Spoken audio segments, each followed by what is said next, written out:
నమస్తే అండి.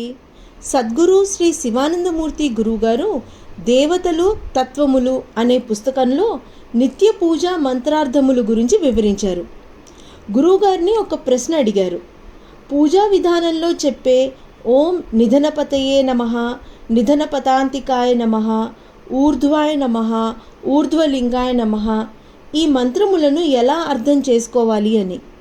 దీనికి సమాధానంగా గురువుగారు ఇచ్చినటువంటి ప్రసంగము ఈరోజు మనం విందాము. ఈ ప్రసంగము గురువుగారు 16వ తారీఖు ఆగస్ట్ 1981లో ఇచ్చారు. నిధనం అంటే మృత్యువు. పంచ కర్మేంద్రియములు, పంచ జ్ఞానేంద్రియములు ఉన్నాయి. ఇవి ఉపసంహరించబడటం మృత్యు అనబడుతున్నది. అసలు ఇవి జీవుడికి సంబంధించినవి కావంటారు. ఇవి ఏకాదశ రుద్రుల వశమందు ఉన్నాయని అంటారు.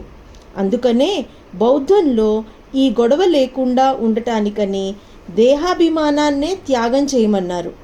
అసలు ఆత్మయే లేదని అంటారు, కానీ పునర్జన్మ ఉందని ఒప్పుకుంటారు.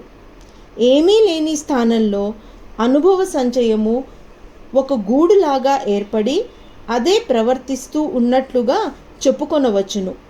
ఆ గూడుకై ఏర్పడిన దారములు విడిపోతే మిగిలేది ఏమీ లేదు. మిగిలినది ఏమైనా ఉంటే అది అన్ని చోట్ల ఒకటేగా ఉంది. మరి ఈ పునర్జన్మ ఎవరికి, ఎలా వచ్చింది అన్న ప్రశ్నలు వస్తాయి. దీనికంతా సమాధానములుగా రహస్యములున్నాయి. జీవనాతత్వము పొసగనిదే, ఉన్నది ఒక్కటే. ఇదంతా వేరే విషయం. నిధనపతయే నమః అన్నప్పుడు మృత్యువుకు అధిపతి ఆయన అని అర్థము. అది అతడి వశమవుతున్నది. నిధనపతాంతికాయ నమః అంటే మృత్యువు మరెన్నటికీ మృత్యువును కలుగజేయదు. అదే అసలు మృత్యుంజయత్వం. ఈ మంత్రాన్ని ఉచ్చరిస్తే మృత్యువు వస్తుందేమోనని కొందరు దీనిని పలుకనే పలుకరు. ఆయన అనుగ్రహంతో ఉన్న మృత్యువును పోగొట్టుకోవడానికై చెప్పే ఈ మంత్రోచ్చారణ చేయకపోవడం అవివేకమే. అలా భయపడి వదిలివేసిన వేదాధ్యయన పరుల్ని నేనెరుగుదును. ఓం ఊర్ధ్వాయ నమః అన్నప్పుడు ఊర్ధ్వ దిక్కును సూచిస్తుంది. అంటే ఉత్తమ పుణ్యలోకమని అర్థము. అట్టి లోకములు ఆయనయే. ఊర్ధ్వలింగాయ నమః అన్నప్పుడు ఆ తత్వము లింగీభూతమై ఉన్నదని అర్థము. ఉత్తమ లోకములోని పుణ్యజీవులకు ఇది అన్వయము. శైవ సాంప్రదాయంలో ఉపాధిగతమైన దానికి లింగీభూతము అని అంటారు. అంటే ఉత్తమ లోకములు, అందులోని జీవులు కూడా తానే అయి ఉన్నాడు. తత్ సృష్ట్వా తదేవాను ప్రావిశత్ అన్నది సమన్వయం అవుతున్నది. ఆ లోకములనే సృష్టించిన అతడు అందలి జీవులలో కూడా ప్రవేశించి ఉన్నాడు. ఈ విధంగా అన్ని మంత్రములలో లింగాయ నమః అన్నప్పుడు ఆ తత్వము ఉపాధిగతమైనదిగా గ్రహించాలి.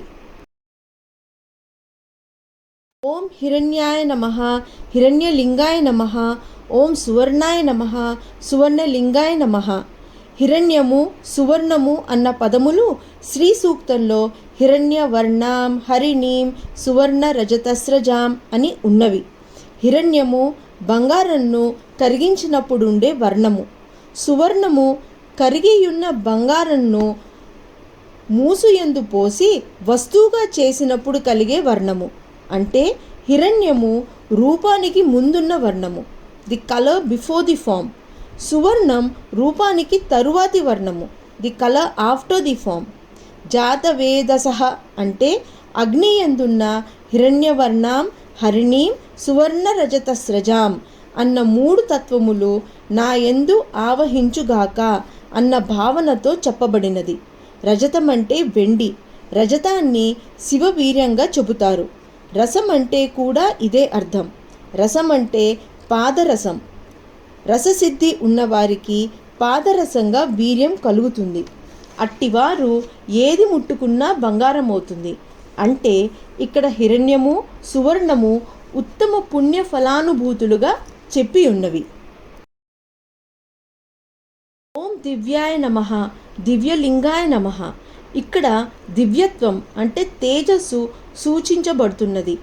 ఓం భవాయ నమః భవలింగాయ నమః అంటే పుట్టుక, అట్టి పుట్టుకను ఇవ్వగలిగిన జీవులు. ఇక్కడ చతుర్ముఖ బ్రహ్మ ప్రస్తావించబడ్డాడు. పుట్టుకను ప్రసాదించేవాడు బ్రహ్మ. అంటే ఆయన ప్రాణాన్నేమీ సృష్టించలేదు. ప్రాణం అది వరకే ఉన్నది. ప్రాణాన్ని ఎవ్వరూ సృష్టించలేరు. ఆయన సృష్టించినది ఉపాధి. సృష్టించిన ఉపాధి యందు సర్వత్రానున్న ప్రాణం ప్రవేశించడం వల్ల స్థితి ఏర్పడుతుంది. అప్పుడది విష్ణువశమై ఉంటుంది.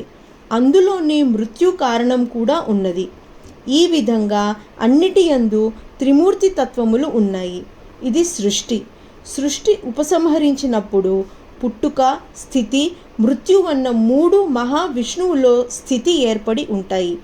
అప్పుడు ఆయన పాలసముద్రమందు వటపత్రసాయిగా ఉంటాడు.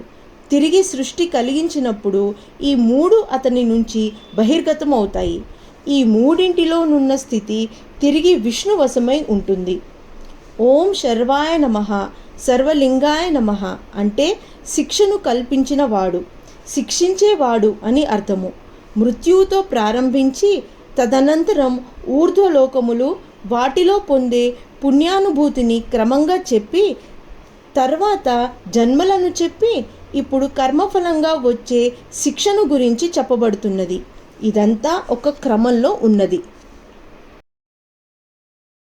ఓం శివాయ నమః శివలింగాయ నమః అంటే ఇక్కడ శివతత్వమును గురించి చెప్పి ఉన్నది. అట్టి తత్వమును ఆశ్రయించి ఆరాధించటం వల్ల ఓం జ్వలాయ నమః జ్వలలింగాయ నమః అంటే కర్మలు దహింపబడుతున్నాయని అర్థం.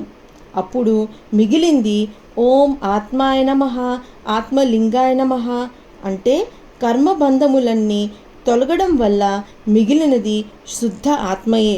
ఇది పొందిన తర్వాత చివరిగా ఓం పరమాయ నమః పరమలింగాయ నమఃతో పరమపద ప్రాప్తి సూచితమవుతున్నది. ఏతత్ సోమస్య సూర్యస్య సర్వలింగ స్థాపయతి పాణి మంత్రం. సోమ, సూర్య, అగ్ని ఈ 3 తత్వములు మనస్సు, ఆత్మ, ప్రాణములందు స్థాపయతి స్థాపించబడుతున్న పాణి మంత్రం అంటే పినాకపాణి యొక్క మంత్రంగా దీనిని గ్రహిస్తున్నానని అర్థం. చివరిగా పవిత్రం అన్నప్పుడు ఇది అంత పవిత్రమైనదిగా గుర్తించాలి.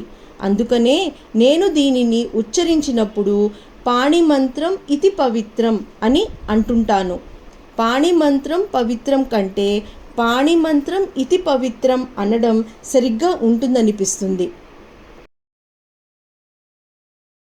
ఇలా భావించుకున్నప్పుడే ఈ మంత్ర ఉత్కృష్టత ఏమో తెలుస్తుంది. కర్మలలో ప్రతిదాని యందు విశ్వభావనను గ్రహించి చేసినవాడు నిజమైన కర్మిష్టి. అట్టివాడే కర్మ నిజంగా చేస్తున్నట్లుగా ఒప్పుకోవాలి. మిగిలిన వారంతా కర్మ చేసుకుంటున్నారు అనడమే సరిగా ఉంటుంది. ప్రాణం సర్వవ్యాపకంగా ఉన్నది. దానిని ఎవరూ సృష్టించలేదు. ఒక ఉపాధి సృష్టించబడితే అందులో అది ప్రవేశిస్తుంది.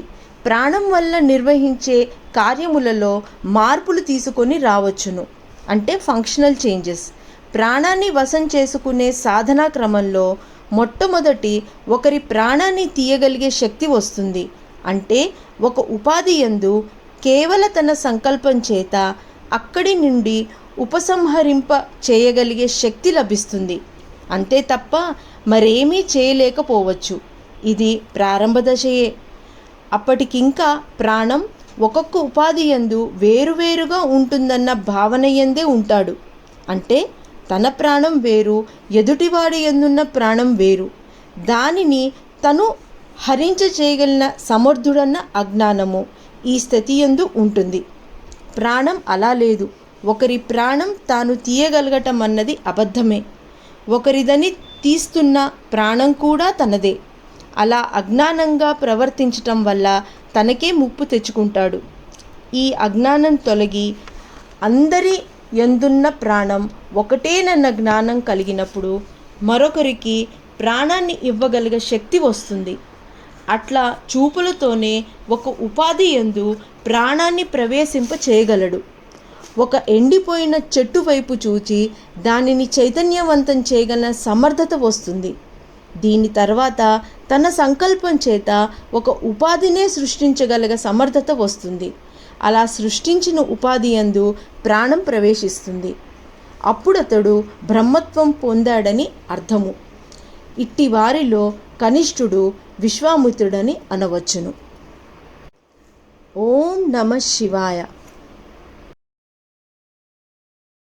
డియర్ ఆడియన్స్, గురుగారు చెప్తారు, పూజలు చేయటం ముఖ్యం కాదు, ఆ పూజ వెనక ఉన్న భావన తెలుసుకొని పూజలు చేయాలి. పూజలు మనలోని పవిత్రతను పెంచాలి.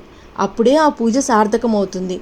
ప్రతి ఒక్కరిలోనూ అంతటా ఉన్న దివ్యత్వాన్ని చూడటమే ప్రతి పూజ వెనక ఉన్న ఉద్దేశము. ఓం తత్సత్.